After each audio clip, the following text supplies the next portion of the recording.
Welcome back to AM Northwest. There's some of the most iconic movies ever made, and they all came out in the same year. Here to tell us how 1999 blew up the big screen, we welcome the author of Best Movie Year Ever, Brian Raftery. Good morning, Brian. Good morning. Thanks for having me. Absolutely. So tell me, what inspired the book and why 1999? You know, it was a really interesting year. I mean, first of all, if you look at the list of movies that year, you have everything from Fight Club to The Matrix to Boys Don't Cry to The Sixth Sense to The Blair Witch Project. So it's a really interesting year just for movies to write about, but it's also a really interesting time in our history. I mean, Y2K was coming. We had a lot of interesting big incidents going on in 1999.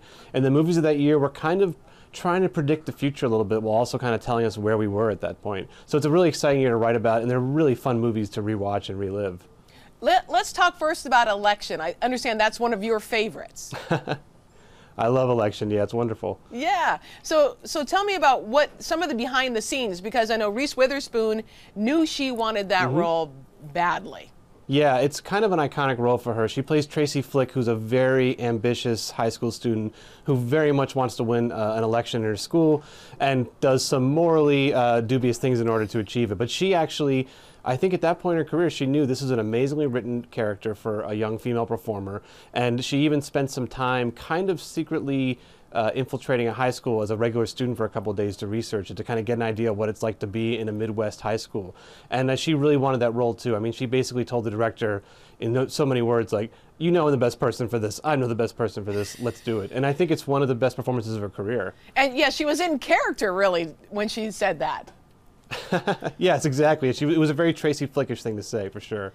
And I understand, too, what's fun about your book is you get some inside scoop on what went on behind the scenes, that the director hired real students and some real teachers to play in the backgrounds.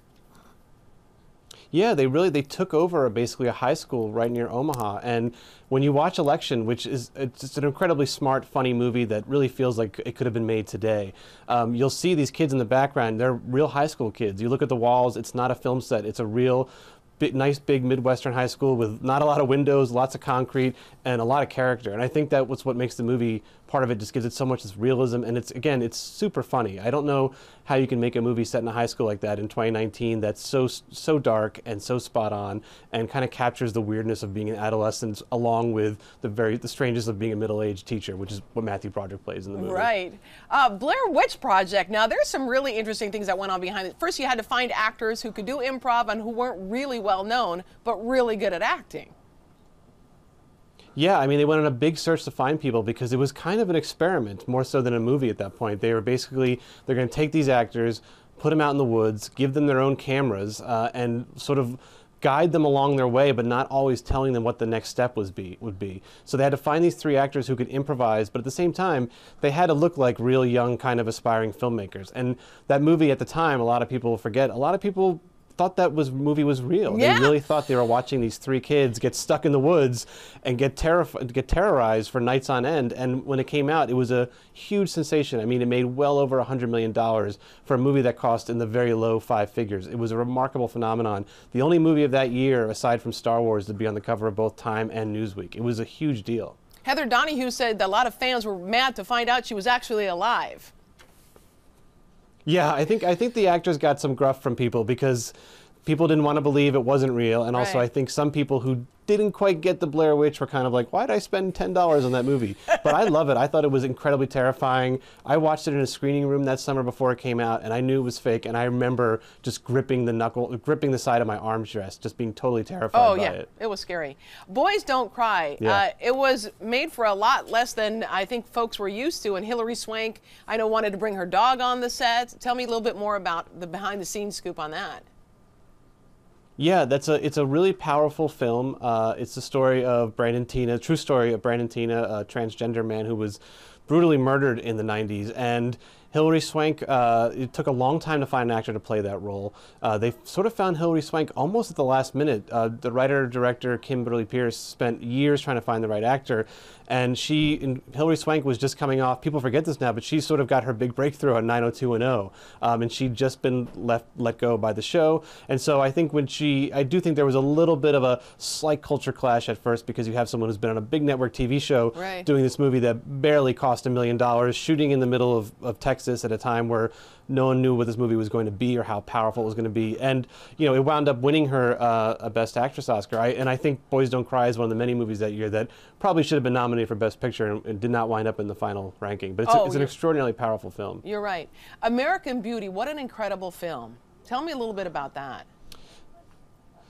It's like many of the movies of 1999. It's a movie that introduces a new director who would go on to make big films. Sam Mendes was the director of that. And that year you also had Spike Jonze making his first movie with Being John Malkovich. You had Sofia Coppola making her first movie with Virgin Suicides.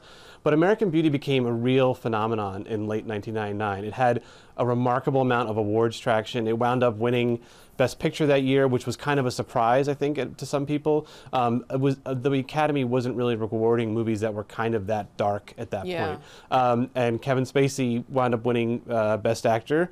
And as with any movie now that you watch with Kevin Spacey in it, it's a little unsettling to watch American Beauty. It's a story of Kevin Spacey playing a very skeevy guy, and it causes a little bit of discomfort when you watch it. But I think that movie really, like a lot of the films of that year, that movie really sort of captured a lot of the kind of unease and tension that we were sort of feeling as we got closer to the new millennium. It's a movie about young people who are kind of obsessed with violence, and they're living through their handheld cameras, and it has it has a sense of unease of who are the people who live next to me, who are the people I've surrounded myself with. And a lot of the movies that year, whether directly or indirectly, are kind of dealing with these weird, very big existential questions that are kind of wrapped up in these very enjoyable big movies. In Three Kings, George Clooney and David Russell went at it, and I'm so surprised to hear that, actually, because I thought George got along with everybody. I mean, that was a rough set. That's actually probably one of my five favorite movies of that year. It's George Clooney and Mark Wahlberg and Ice Cube. They go back to their soldiers in Iraq who wind up trying to steal some valuables while they're there, and it becomes a very powerful anti-war, anti-violence film. It's also very funny and very inventive.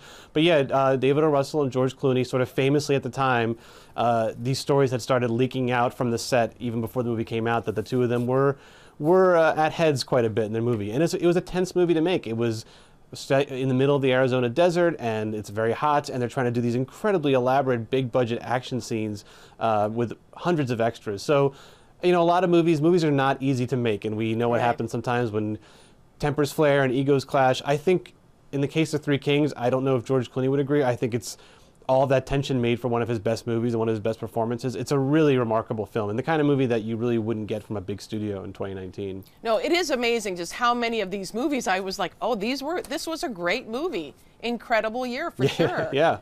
Absolutely. Well, absolutely. We want to tell folks to check out the book, Best Movie Year Ever. Brian Raftery, thank you so much. Great work. Thank you so much. I appreciate it. Absolutely. And we'll be right back with more AM Northwest. Don't go away.